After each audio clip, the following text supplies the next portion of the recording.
What Charlie didn't tell you is that apparently I am the very last distinguished lecturer who's ever going to be doing this, because he has scraped the bottom of the barrel to come up with me as a name. He thought Lloyd was the bottom. No, I told Lloyd. Lloyd was not the bottom. It was me who's the bottom. So enjoy this. And I'm still trying to figure out what I'm going to talk about. I was asking your grad students last night, what should I say? Anything. We want to hear it all. All right, you're going to hear it all. So, well, thank you for the nice build-up. I will try to live up to that. Happy Squid and Cuttlefish Day, by the way. Today, the 10th. And I put this up there just to make you all be glad you're not in the squid and cuttlefish industry. If you think about things you would have to promote, to sell, to talk about in marketing, etc. Squid, cuttlefish, all those, what do you call those? Something pods, cephalopods, or whatever they all are. You know, that's actually they get a whole week. Yeah, cephalopod awareness days. So did you know there's probably one of those marketing orders run by the government just for these folks? Probably, and yet we can't get one of those. So that's a whole other topic. Charlie told you who I am and why I'm here. I've been with GrowerTalks 25 years, and GrowerTalks has given me the amazing privilege to do things like this, to travel the world just to gather the stories that are going on in greenhouses, garden centers, the top breeding companies, the littlest mom and pop businesses. I interviewed the king of the Netherlands one year, which was very cool. So I get to do a lot, and I feel my duty to the industry is to share those stories as best I can. And that kind of means make it interesting to read, because you're busy. Growers and retailers are really busy if you think you're busy. Make it interesting, make it educational, quick, and give people a little bit of a laugh. That's what Acres Online looks like. If you don't subscribe, go to growertalks.com and then click the webinars link, or not webinars, that's a whole other topic of things I do. What is this? A newsletter, newsletter. Click the newsletters link and you can sign up. 66 countries is good. It was 68 countries, and I got a list of them all, and I made the mistake of bragging about it in one of the newsletters. Yeah, it's a lot of countries, but two of the countries were Iran and North Korea. I actually had, between those two countries, 7 readers. Well, about half a day later, I got a phone call from kind of our pseudo attorney downstairs, Todd, who said, Chris, you cannot be sending newsletters, especially with advertisements, into North Korea and Iran. The State Department will be all over us for doing that. So I actually had to expunge those 7 names and cut it down to 60. And I thought, gosh, those poor folks in Iran, if they're learning about the West from me, they're probably better off cut off, really, is what it comes down to. But that's still, it's just fascinating to me that was happening. So I'm just down to 66 countries now. So what are we going to cover today? A little history, so we know where we were, so we can see where we are and where we might be headed. Some experts weigh in. The next big thing, I don't know what it is. Some trends, what this industry needs more of. That could be a long talk in itself. How to have a little bit of fun. Some tips for students. We got some students in here, right? Although talking to them last night, they don't need tips. We should be asking them more, what do we need to do? And we're going to see kind of where all this stuff goes. Of course, you know, Charlie's a pretty well-known guy. He talks a lot, he writes a lot, he does blogs and videos and things like that. So invariably, any speaker in this industry suddenly finds his or her talks littered with Charlie factoids. So I had to once I took all that stuff out, there was about 40% less talk here when I removed all the Charlie factoids. But there are actually a few of them left in here, which he can then verify that that I've got them correct. My goal, though, is to convince you that no matter what the future of horticulture may hold, you can have a place in it. Yes, you, Dan, even you, can have a place in it if you work at it. And that's kind of the key. A lot of growers, a lot of retailers, they want easy answers, quick fixes. You know, give me 5 ideas, give me 10 trends, give me 4 new displays, and I try to provide that when I can. But there's nothing easy about this business. Those of you who've been in it for any length of time, I did have my own greenhouse, you had your own family business, we know how tough it is. It's not easy. All these things that I'm going to show you are great ideas, but they take work. So one of the things we always are asked to do as speakers, Charlie's asked this a lot, I'm sure, where are we going? What's happening in the future? What's the next big thing, et cetera, et cetera. Why is it so hard to predict that? Well, this is actually not mine. This came from Bob Dolliboy when he looked back through the history of the industry. But these are things that those of us who've been in the industry a while know. And actually the pages of Grower Talks show this as well. Grower Talks was started in 1937. And I've read through all those magazines numerous times just looking at the history of the industry. And it's really clear to see how beautifully delineated decade by decade our industry history was. Back before World War II, everybody grew cut flowers. Every town had a florist who had a little florist shop, and out back was a glass Lord & Burnham greenhouse where they grew their own cut flowers. And that was the way the industry was. There was a little bit of other stuff, but that was pretty much it. And then in the 50s and the 60s, the bedding plant industry came in. Gardening, the post-World War II, Lovell Park, what was that big development? Levitt Park, and everybody had to have a beautiful front yard and a strip of marigolds, and plastics. Better living through plastics came along, and so we had plastic pots.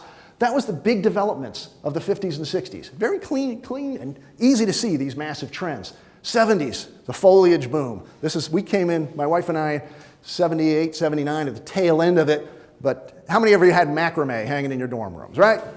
How many of you still do? How many of you do now again? Because it's back. It's back. The jungalo is back with macrame. So, and then the cuts went away. Offshore, Colombia, Ecuador, and so that changed. Then the 80s, bedding plant got more sophisticated. Plugs, seedlings, not seedling plugs, but automating those plugs. That started as well. And then the vegetative trend, which proven winners certainly helped with all these new crazy vegetative plants. And then the big mixed combos came on board. And then in the 2000s, nice, neat 10-year increments. It's amazing how that happened. Branding. There was even somebody at Ball who once said that you would not get a single plant into a retail garden center unless it was branded. Well, that didn't quite come to fruition.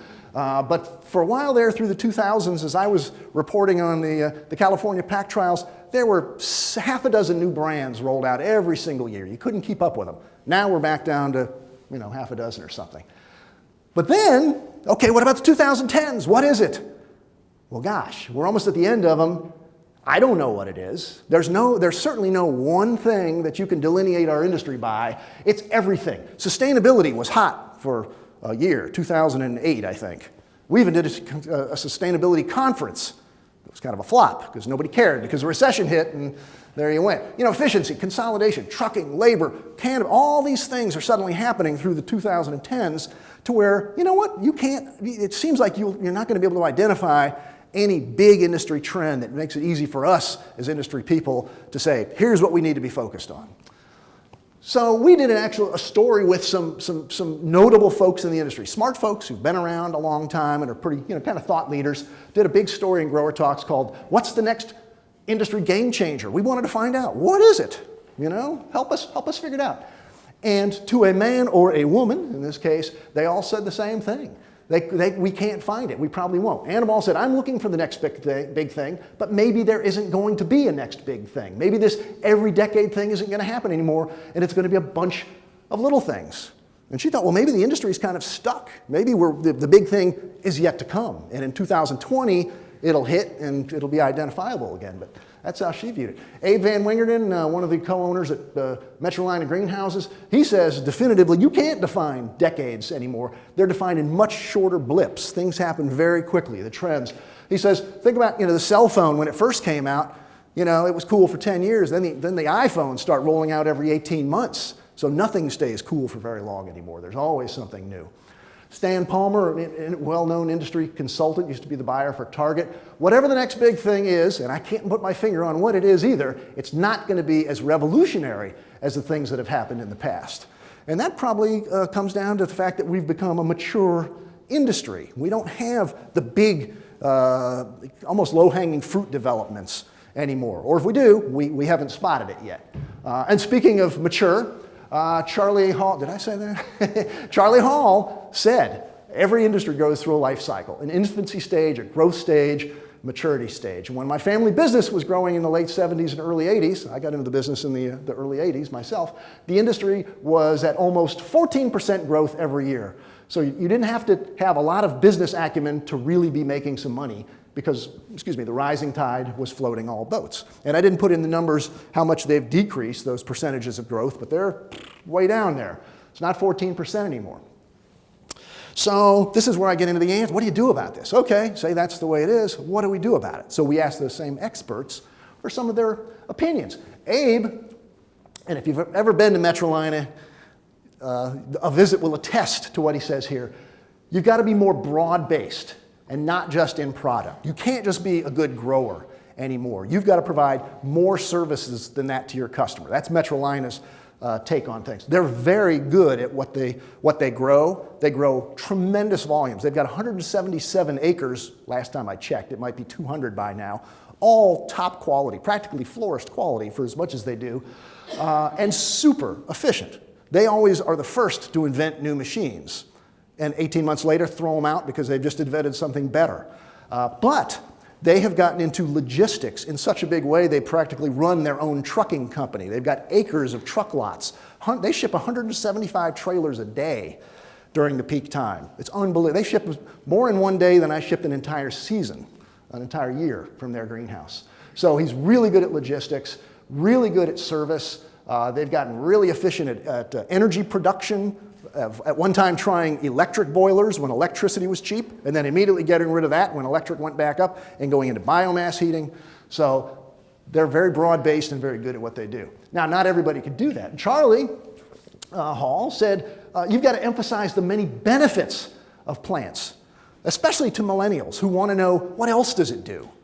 He thinks that to millennials, a plant is, it's a plant, but what else? So if you can find alternative uses, it might be a food, culinary use, it might be the air cleaning capabilities, all the other health benefits of plants, but we've got to do a better job of sharing those with consumers. Charlie feels that that could be one of the things we can do about it.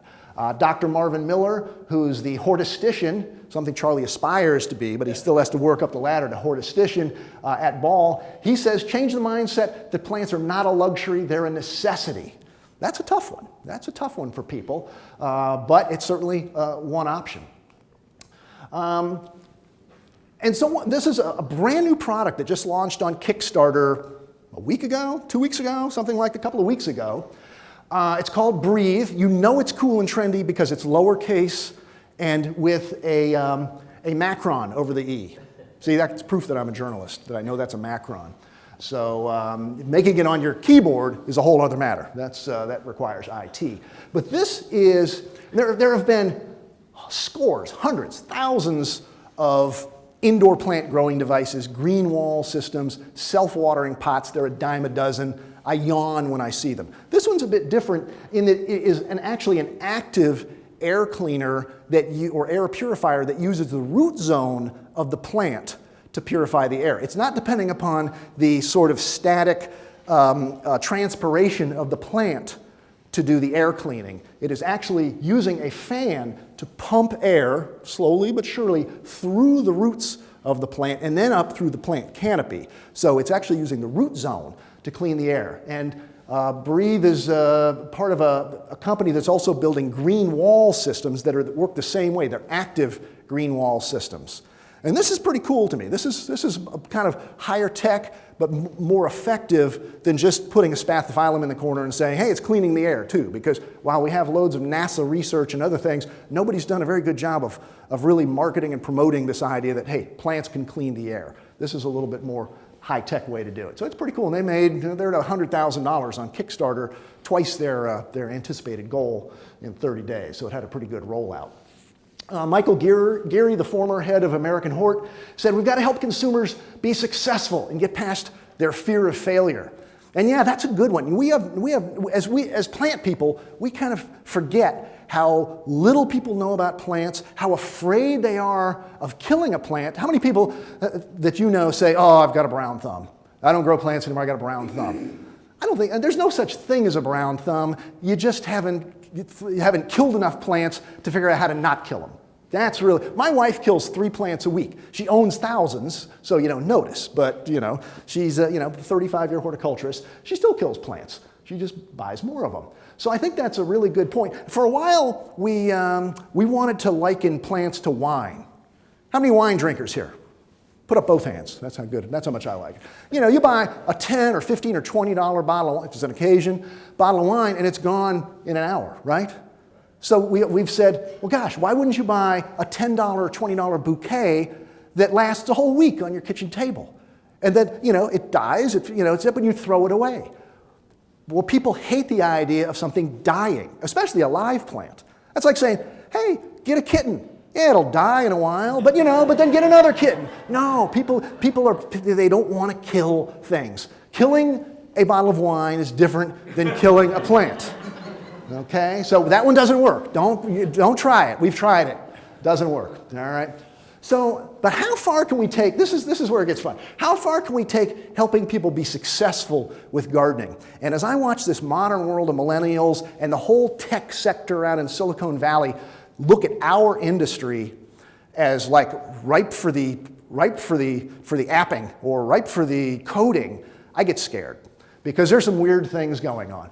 There's, for instance, right near me in St. Charles, Illinois, I've actually met the guy who's responsible for the computer code for a thing called FarmBot, open source CNC farming. Now we all know what CNC machines do, right? They're very cool. I mean, the modern machine industry wouldn't exist without CNC machines. But the idea of applying X and Y axes to a garden plot, well, that seems kind of crazy. But that's what these guys truly believe can work. And I've talked to them, and they've got it, and they're selling them open source kits online. You can Google FarmBot and buy one yourself and maybe put it to work out here. And it actually, by computer and an app, will plant the seed, water the seed, identify weeds because it knows it planted a seed at exactly this spot in the dirt. So if something's not there, it must be a weed, and will go in and sort of mash it underground with a little foot. And grow the plants for you. So you can be a brilliant gardener just with the use of your iPhone, apparently. MIT, boy, there's some smart people at MIT. My dad graduated from MIT. They are working on what they call a food computer. And it's open source, because they want everybody to be crazy, as they are, where supposedly you just drop a seed in it, close the door, stand back for 30 or 60 or 90 days, and let the algorithms do the work. And we as plant people know, well, of course, what could go wrong, right? No bugs, no diseases, everything's gonna be perfect. You open it up and you're gonna have a beautiful, finished, whatever it is. I just don't buy it. I wanna ask these academics at MIT, these boffins, as the Brits call them, have you ever grown a sunflower in a Dixie cup in a windowsill? Somehow I think none of them have. They might have played an app that had, an electronic one or something. But, if you've ever grown plants, you know that I don't think they can be controlled by logarithms. But we will find out, because MIT is trying it. This guy, well, here's a good example of something that's out there right now. This is the story of Theodore Smith. Theodore is a young professional. He likes things to run like clockwork, but it's all for naught if he cannot find the time to stop and smell the roses. Theodore wonders, what's the point of all this if I can't sometimes just chill and enjoy it? Fortunately for him, Theodore just made one of the best investments he'll ever make. This is Sea-Doo, the first home-growing machine that does absolutely everything for you. That's right, the real thing, not some crowdfunding fantasy. With Sea-Doo, you can grow any herb in laboratory precision, like a professional, even though you know absolutely nothing about growing anything. All you have to do is put a seed in the machine, tell Sea-Doo about your seed of choice, and voila! Well, it does take a few weeks. It is a plant. But the beauty of Sea-Doo is that everything happens automatically. The plant gets whatever it needs whenever it needs it, leaving you free to just chill and live in the moment. But if in that moment you happen to wonder how your baby's doing, Sea-Doo lets you check in on it from anywhere in the world. Isn't she beautiful?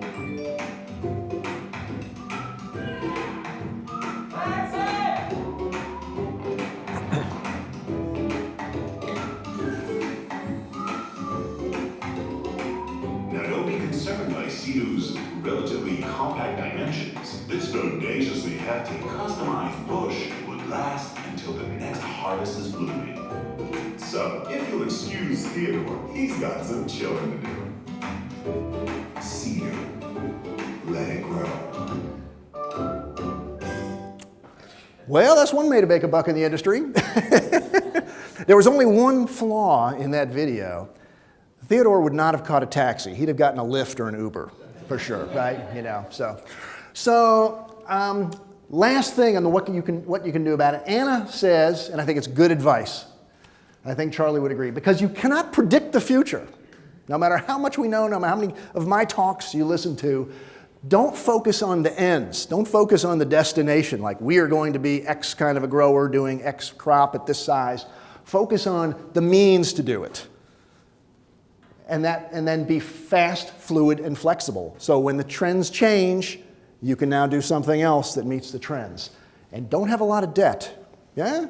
Yeah, that'll kill you. All right. What is the next big thing? Anybody been to Metrolina? That's a big thing. That's a cool place. You got to visit. That is in Huntersville, North Carolina. And they love giving, they got golf carts with lots of seats on them. They love giving tours. They're used to giving tours. I've been there many times, and they're really, whether the biggest single floriculture greenhouse in America, if not the world, I'm not sure about that one, and they're one of the most automated. As I said, they lead the way in automation. But here's what I love about Metrolina, and this came up last night in some of our discussions at Charlie's house about the consumer. What can we do? What about the consumer?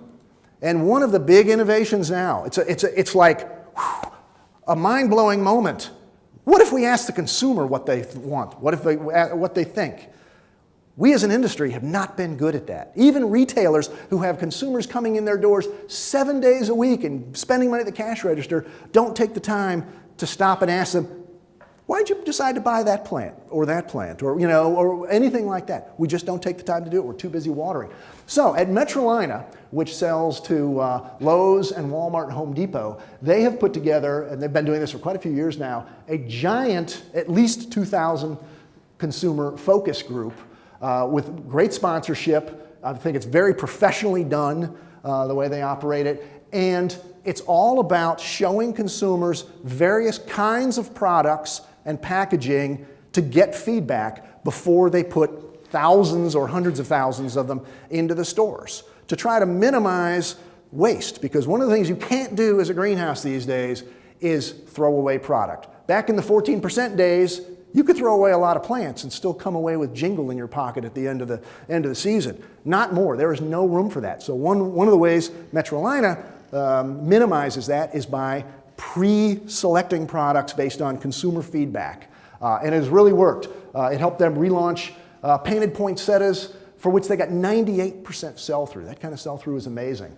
And so I think that it's an opportunity for every grower and retailer. It's certainly an opportunity for academia to help with how do we ask questions, because certainly there's a real art form, as I know as a journalist, to asking the correct question, the correct kind of question to elicit a usable response.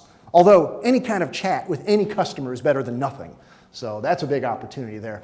Another big thing is alternative markets. How else can we get our product out in front of today's consumers? Especially today's consumers who aren't shopping in traditional retail outlets and maybe hardly ever go to a big box store. And I know young people who work at Ball who buy all their groceries through Amazon. They buy them online. They don't shop at stores. So how do you reach those people? There's all kinds of cool ways to do it. Plant night is one of them. You've heard of these. There's plant night, there's paint night. It's kind of girls' night out quite often. There's always alcohol involved, and I think plants and alcohol definitely mix. We should be drinking right now. Hint for next year, cocktail hour. I talk even more crazily when I'm lubricated a bit. But plant night is an event night where friends get together and they learn how to plant a finished container. They drink a little bit of wine, they have a good time. And I didn't find any happening in this area at the Plant Night website, but in Chicago there's about 3 a week going on around the western suburbs. I was really surprised to find that. So there's some active people doing it. They say, we provide everything you'll need. Plants, containers, soil, moss, even an apron. You just bring your fun-loving friends and have a few cocktails to keep the spritz high. I need an editor. And inhibitions to a minimum, and we'll make sure you leave with a green thumb. So that sounds like fun, you know, when you want to just get out and have a good time and there's no good movies on anymore. Plant night. Now another thing, home delivery of plants. Home delivery has become a really big deal with everything, right? So why not plants? And Gardenuity is all about that. Putting together different packages, making it real easy so you get the whole thing delivered right to your house. You don't have to think, you don't have to drive, you don't have to get dirty, you know, keep the Range Rover clean, etc. So, and they say living a garden-inspired life is a basic foundation for optimum health and well-being. And I want to stop there because we could analyze that sentence and really pull out some cool ideas that we haven't tapped into. A garden-inspired life. I've never heard that term before I read that here. What does that mean? And then I think about my own life. And if you followed me on Acres Online, you know I got a pretty nice, I spend a lot of time in my garden, cooking meat and drinking wine and schlepping my wife's 300 pots around. And that's, you know, garden-inspired. I want a garden-inspired life. It's better than a cuttlefish-inspired life, I'll tell you that. Especially if you're a cuttlefish. For optimum health and well-being. It's a basic foundation for optimum that we all want. Basic health and well-being. I got a garden. I need to garden. So they, by providing healthy eating and healthy living education, we inspire and empower our partners to make the best choices to maximize personal health. You could pull that stuff out and make it your mission statement at any garden center, and then build upon that with some great storytelling, which we'll get into. And lastly, well, speaking of garden centers, how do you sell plants online, especially big plants, trees and shrubs? Bower and Branch is a fairly recent startup that has kind of figured out a way to do it by partnering with local nurseries, big tree and shrub growers, and local garden centers to be the sort of the pickup points, and then a really good online presence with great messaging. And I'm not sure how well they're doing, but I think they're doing pretty well. I think it seems to be a good idea. And I like their verbiage as well. Find your perfect match. Every tree has a unique personality just like yours. So now we're making the selection of a tree personal. It's like, okay, I want to know, what are the tree's personalities and what's mine and how are we going to line up? So it's a lot more interesting than just walking the aisles of a nursery, just seeing a whole bunch of trees with botanical names that you don't understand and you don't know is this going to be big or fat or tall or, you know, slow or fast or whatever. So I find that pretty interesting. And click that button and you'll start the experience. And what they say is a tree is at once common and remarkable. It can mean the difference between any place and a place we love to be. We are here to help you see what we see when we see a tree in the landscape. We're here to help you see your own vision come to life. Bower and Branch is a group of growers and independent garden centers who share a common passion for trees and the people who plant them. Wow, I love that. Love that. I'm not going to say, I can't top that. That's great messaging. All right, another big thing. This is cool because I think it does address sort of the high-tech world, the younger kids today who might be attracted to horticulture because of the high-tech element of it, or the food element, or the food security element, those kinds of things, and that is urban agriculture. Rooftop gardens, this is one near Chicago that I've visited quite a few times, Gotham Greens. Peri-urban greenhouses, which is a cool idea. There's one near us called Mighty Vine. That's when you get out on the edge of the suburbs, where farmland is plentiful and cheap enough so you can pop up, 500,000 to 1 million square feet of greenhouse and do vegetable production right, but still be within an hour or two of the urban center that you're shipping it to. So you can be locally grown, much more efficient than doing it on a rooftop. And then you've got the vertical warehouse gardens, which is going to save the world by the year 2050, according to every mainstream media report I've ever read. But unless we're going to feed the world basil and organic microgreens, I think we got a long way to go. And farmed here, bless their heart, a big Chicago startup that I've, you went there with me, Mike, didn't you? Yeah, you're one of the last visitors, I guess. Made it till 2017 before the costs just overrode the exuberant funding that had been coming in the grant money. So vertical farming, warehouse farming, another topic that I'm a little bit skeptical on, unless you're in Antarctica or maybe Tokyo or something. But there's a lot of other opportunities. The biggest challenge I see in this whole urban agriculture thing is that eventually grocery stores are going to be overrun with organic tomatoes and heirloom, specialties, and suddenly they're going to be 99 cents a pound, just like the stuff from Mexico. And then you're going to have to find a way to make a buck off your very expensive rooftop greenhouse when the prices have gone down. Same thing the cannabis folks are facing right now. So, right now, locally grown, heirloom, fresh, from our, backyard greenhouse, that's still kind of cool and happening, but it's not going to last long. And in some areas, it's probably already getting a little bit oversaturated. Cannabis, I'm not going to talk a lot about it because we're hearing a lot. The only problem with cannabis is academia can't study it yet because of this whole, federally illegal status and things like that. So the industry is getting way ahead of where the research is on it, and the industry is having to do its own research on how do you grow these things efficiently, et cetera. But I'm sure that will change.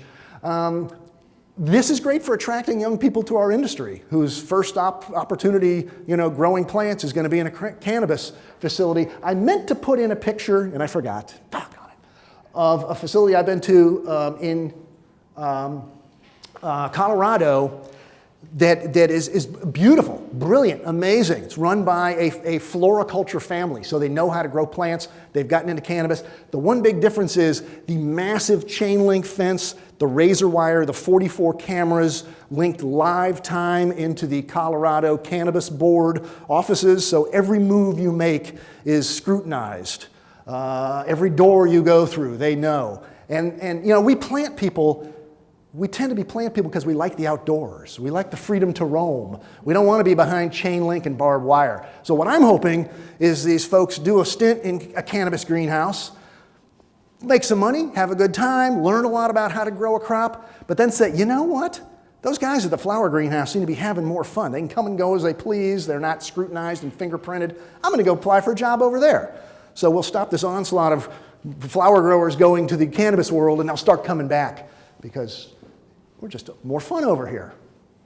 Well, I don't know about that, but anyway. So this is another one. Apparently there's a local place that does this, biofarming. And this is cool too, because it's the same kind of an idea where you can do what we do, grow plants in a greenhouse, but at a really high-tech level. I mean, taking tobacco plants and turning them into all kinds of vaccines for Ebola and bird flu. I mean, saving lives in Africa. Last time, there was a recent outbreak of Ebola that nobody heard about because the vaccines, they shipped 13,000 of them to Africa and they worked and shut it down to, I think, 30 deaths or something, which is terrible, but it was nothing like that big outbreak we had back in 13 or whenever it was.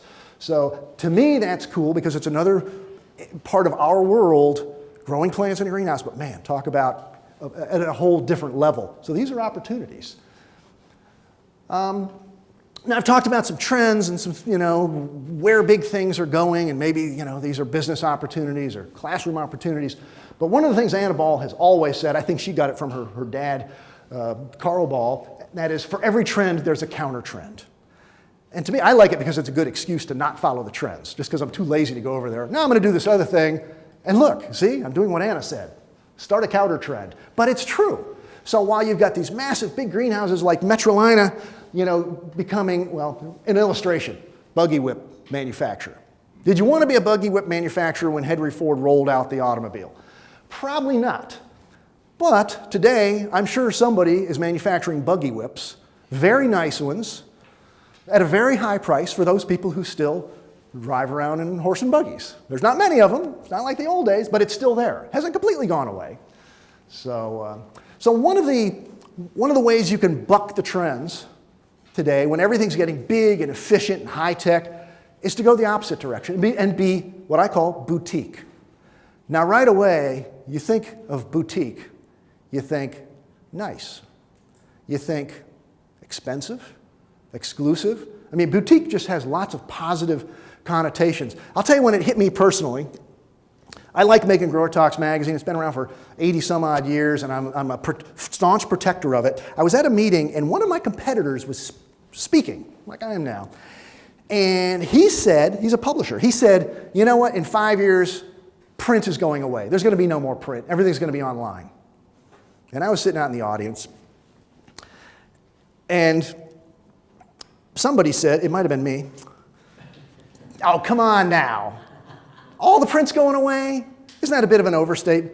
And he acknowledged, okay, maybe so. Certainly there will be those boutique publishers around. I don't even care what he said. I said, exactly right.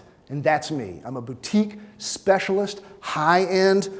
You pick up this magazine versus any of the competition. Charlie, you made one mistake in my intro. What's that? It ain't cheaper. We thought it might be. Did I say cheaper? I mean, less expensive to produce because we combined two magazines.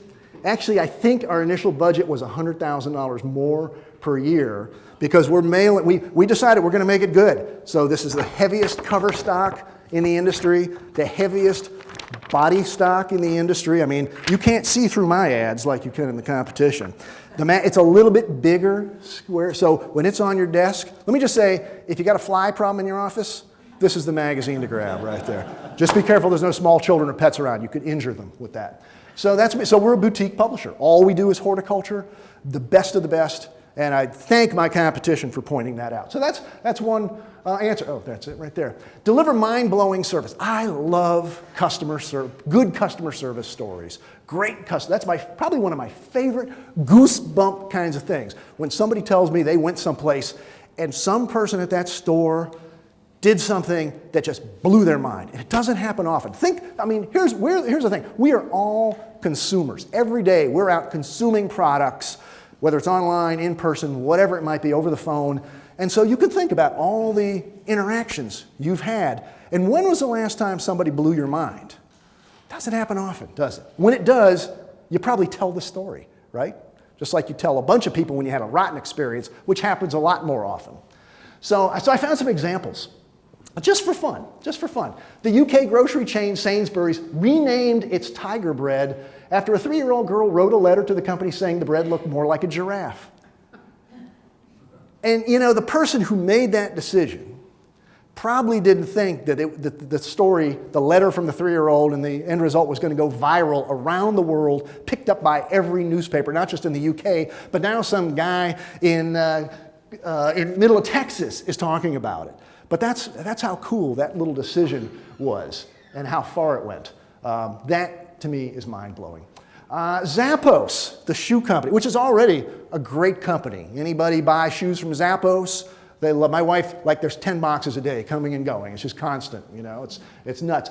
So a Zappos customer's mother had medical treatment that left her feet numb and sensitive to pressure, so she ordered 6 pairs of shoes, then needed to return the ones that didn't work and explained why. Zappos didn't just, take the order back and whatever. They sent flowers. They wished her well and then upgraded the customers to VIP status for free expedited shipping. Again, something they didn't have to do, but what a great, little things like that to blow one customer's mind, and you never know how far that might spread. I love these things. This is a fun one. Apple customer returned a new iPad with a Post-it saying, wife said no. They sent one at no charge with a Post-it that said, Apple says yes. There's what's an iPad cost? $1,000. They got a lot more out of it in free publicity for that little stunt right there.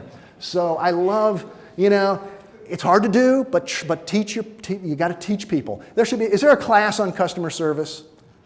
Yes, in a business school there is. Yeah, there should be. It should be mandatory, and it ought to teach people how to say, thank you, ma'am. Thank you, sir. How do you do instead of, hey, how's it going? That's what bugs me. That's my pet peeve. I got called sir twice on the airline by fellow passengers coming down here. I didn't know if it was because I was looking particularly old that day or if we were just more polite in society all of a sudden, but I kind of liked it. Excuse me, sir. So here's one of my favorite. We talked about this last night a little bit at Charlie's house. You can tell I love a good story. The best businesses know how to tell stories about, not only about their products, but about their business. In fact, everything they do adds to that story, illustrates that story, is part of that story. These are some gardenia plants. I think they were in about 6-inch pots. I saw them at one of the big European trade shows quite a few years back, and what I loved is the tag. Look at that face on there. That is the fellow in China who bred this plant. Now, you could put a tag that said gardenia, or you could have a plant with no tag, or you could have a branded pot down there that you can't see. That's one thing. But when I see this, I want to pick it up and I want to know more. Now there's a personal connection. I know this plant came from China. This very interesting looking fellow bred it. Man, this is cool, especially in today's world where we're interested in what's going on in other cultures. And we want to respect those cultures and learn more. And probably, I bet a lot of people want to put that in their house and be able to say, and leave that tag actually in it, to tell their friends, hey, look at this. Look at what I bought this plant, and this guy in China bred it, and I'm helping support his little farm, whatever it might be. I think that's cool. Stories go a long, long way. This is an example of the power of a good story. Anybody of you know this variety, Titanic begonia? This was launched for a very limited time in 2014. And I actually got to break the story when it came out. What happened, just real quickly, is there was begonia seed from Benary Seed Company, a German company, on the Titanic when it sank. It was a big shipment coming to America in 2012. Sank with the ship, there it goes. Lots of stuff sank with the ship. It's a big tragedy. Well, during a routine salvage mission, which goes on pretty regularly, you may not have known that, but they're routinely, the owners of the ship, I think it's called the HMS Titanic Society or something, they do kind of routine salvage missions, and this hermetically sealed box of seed came up during one of those missions. And through really arcane German maritime salvage laws, Benary was able to get that seed back. So they have this, it's not dripping anymore, but it could have been dripping box of 100-year-old seed, more than 100-year-old seed, in the office. They're all staring at it like it's a holy grail, and they're asking themselves, what are we going to do with this? What do we do? Do we put it on display in the museum? Do we donate it? And somebody in the back of the room said, I wonder if it'll still germinate. And people chuckled and laughed, and then they said, well, there's a lot of seed here. Why don't we, for the sake of science, do an experiment, see if it'll germinate. Believe it or not, because of the depth of the water, the temperatures, the pressure, some of the seed was still viable. They actually knew that found out they could germinate a small number of these begonias. And they were going to introduce them as little plugs, call them Titanic, limited number, sell them for $25 each. For one plug. A plug like that would normally go for a nickel, maybe less. $25. I got to break the news through my newsletter because I know the managing director, Matthias Redlifson of the company very well, and we launched it, and his phone started going off the hook and his email. People calling in from all around the world, I got to have this plant. How many can I buy? Now, when I wrote the story, there was no picture of they didn't even know what the begonia looked like, or we didn't have any pictures of it yet. Sight unseen, just because of this story, he was selling thousands and thousands of tiny begonias for $25 each. How many percentage more is that than a nickel? It's a lot. Yeah, so, well, at the end of the day, Matthias had to admit to all the people he was selling plants to that actually, if you look at the date on the top of my newsletter, it was somewhere around the very beginning of April, and the whole thing was made up. And I was kind of proud of that story. I'm a pretty good fiction writer. I don't just do facts. So she's back there with her mouth hanging open. Sorry, there is no there is no Titanic begonia. Made the whole thing up, but it showed the power of the story. Actually, a newspaper in Michigan picked the story up, didn't bother to check anybody, and ran it in the newspaper as fact. And so that was kind of fun. What wasn't fun was about a week or 10 days after this story came out, I got a phone message from an attorney representing HMS Titanic Society. That's not a joke. And I'm thinking, oh my gosh, I immediately went back to my class notes from Law of Mass Communication 101 to find out if I'm liable for anything. I wasn't. It was all, April Fool's joke. But I called the attorney up. I was shaking, and I said, sir, I wrote that article, and he wanted to know more about the Benary Company, and, because they can't use the name Titanic. You can't do that because HMS Titanic owns that name. And I said, no, it was all a farce. It was all a fake. There's no Titanic. And he breathed a giant sigh of relief, because he didn't want to have to go chasing all over the planet to figure out this story. So anyway, that's the power of a good story. What else can you do? You know what nobody's done in this industry? I think I'm getting near the end here. We have all kinds of stores for everything. We have container stores, kitchen stores, bath stores. You know what we don't have? We don't have an outdoor room store. Maybe this is something for the landscape department, but all over television and in the media and gardening and everything, we don't talk about gardens anymore. We don't even necessarily talk about patios or decks. We talk about the outdoor room. There's whole TV shows about the outdoor room. But where do you go to buy an outdoor room? People do not want this. Some say, okay, for every trend there's a counter trend. A few people do. But what they really want is this. Don't we all want that? Place to hang out, fire, water, dinner, barbecue. There are a few plants in there. They're not the centerpiece of everything. But where do you go to create this? You've got to go to 10 different stores if you want that. Why no outdoor room store? Just an idea. Put it to work. What else does this industry need more of? Charlie, this industry needs more data. And I am not a data person. I am a right-brain person. I deal with words. Although I used to tell my dad went to MIT, was a physics major and an engineering major, spent his career as an engineer, taught math at the college level at Mass State for a while. But I would point out to him that there are only 10 numerals, 0 through 9, but there's 26 letters and a bunch more punctuation. And that makes me like 2-point-something times, I can't do the math, 2-point-something times smarter than him, and then he'd smack me in the head, and there I'd have to go out and play. But anyway, we need more data. And I'll tell you, we have a little bit of data in this industry. We've got, every 5 years, we've got the FloraCulture Crops Summary, every year, the FloraCulture Crop Summary. It actually went away for a couple of years because of lack of funding and other things. I hear it's coming back this year, coming back next year, counting this year, and they're actually adding a couple of states, but we still only are going to be counting like 17, so it's not a full census or summary of everything going on. Every 5 years, we have the census of agriculture, and I can tell you, growers, raise your hand if you love filling these things out. No, you don't. You're not going to share your information. You don't have it on the top of your head. You're not going to take the time to dig through the records to figure out how many of this you grew and how many of that and what sizes and all that nonsense. So at best, you get guesses. We have gardenresearch.com, which does the National Gardening Survey, and that's a great thing. It's just $1,295 if you want a copy of it. So it doesn't get into very many hands. It's not, something, I can't use it. Even if I bought it, I don't believe I have the rights to publish the data to you guys because you didn't pay for it. So they've got all this great information they're kind of keeping to themselves.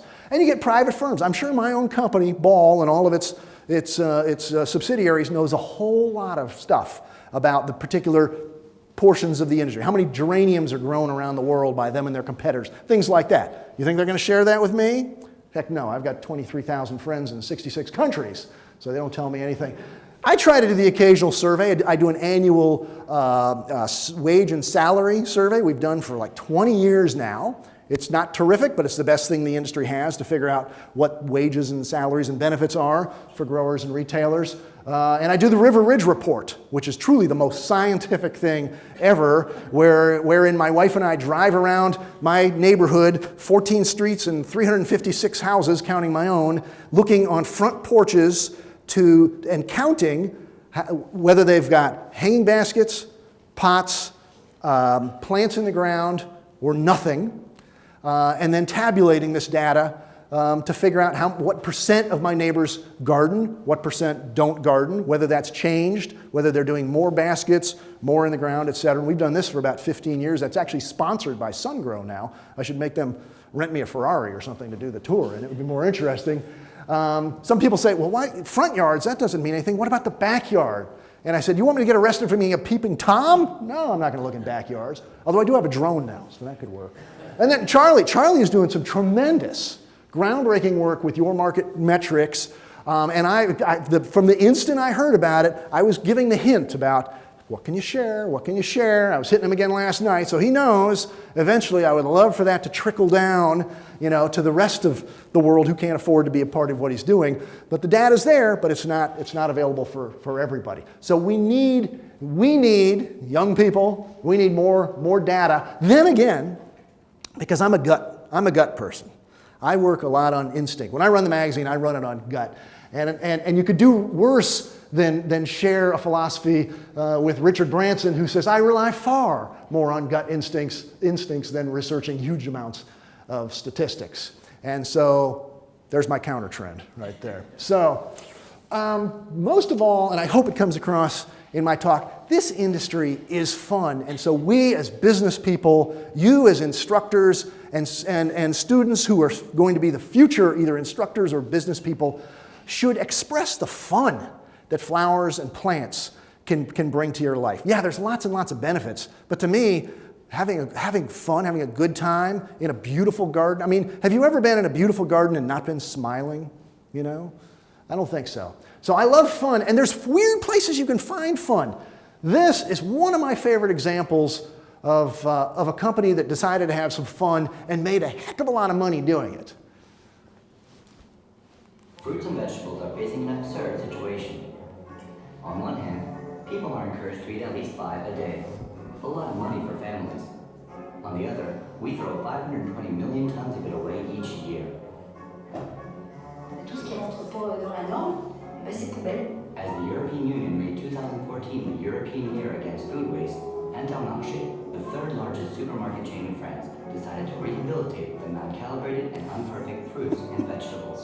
So we launched Les Fruits et Légumes Moches, the inglorious fruits and vegetables, starring the grotesque apple, the ridiculous potato, the hideous orange, the failed lemon, the disfigured eggplant, the ugly carrot, and the unfortunate clementine.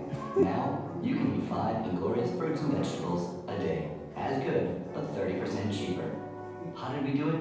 We bought from our growers the products they usually throw away and sold them in stores. They got their own aisle, their own labelings, and their own spot on the sales receipt. For people to realize that they were just as good as the others, we designed and distributed inglorious vegetable soups and inglorious fruit juices.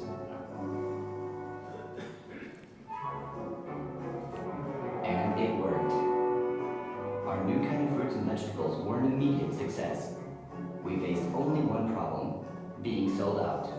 1.2 times average sale per store during the first 2 days, plus 24% overall store traffic.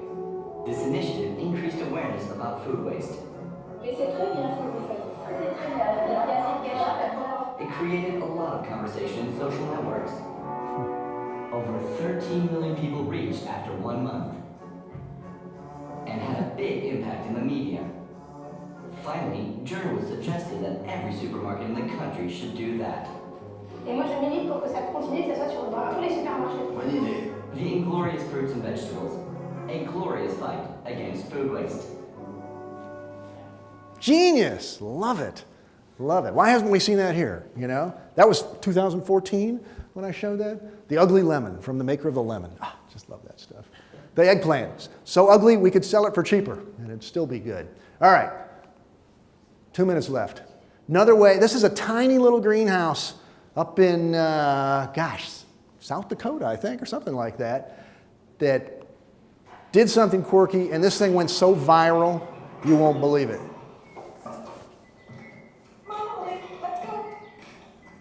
Idaho, excuse me.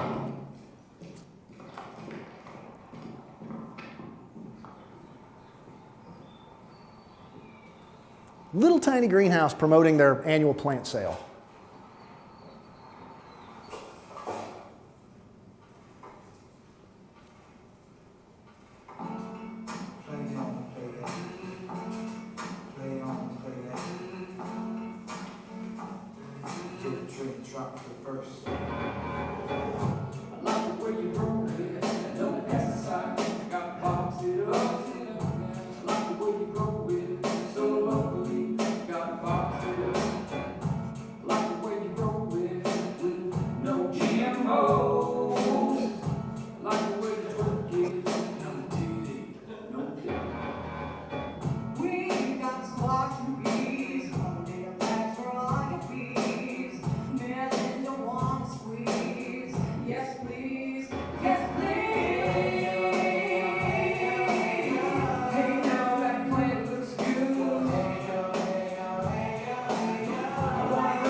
Oh, I still get weepy every time I see that. That's so funny. It's so good, so brilliant. I got 2 more minutes, right? And 2 more minutes, and 2 more minutes, and 2 more minutes. You got a class coming in. Oh, they're waiting out there. Doggone, I got it. Can I show this one? Yeah. All right. Then we'll finish it up. Last bit of laugh, proving that even statistics can be done with a sense of humor. Hi, I'm Mark Miller. These are plants, and they're more than just pretty. Exhibit A, plants reduce crime. From studies in both the U.S. and Japan, planting more plants can reduce crime by as much as 80% in your neighborhood, whether we're talking about violent crime, property crime, or total crimes.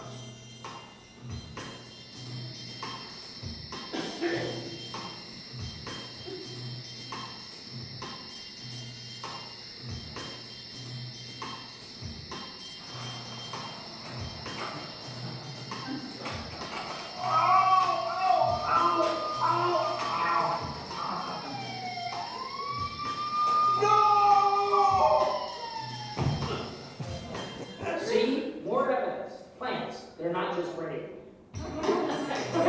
All right. And we just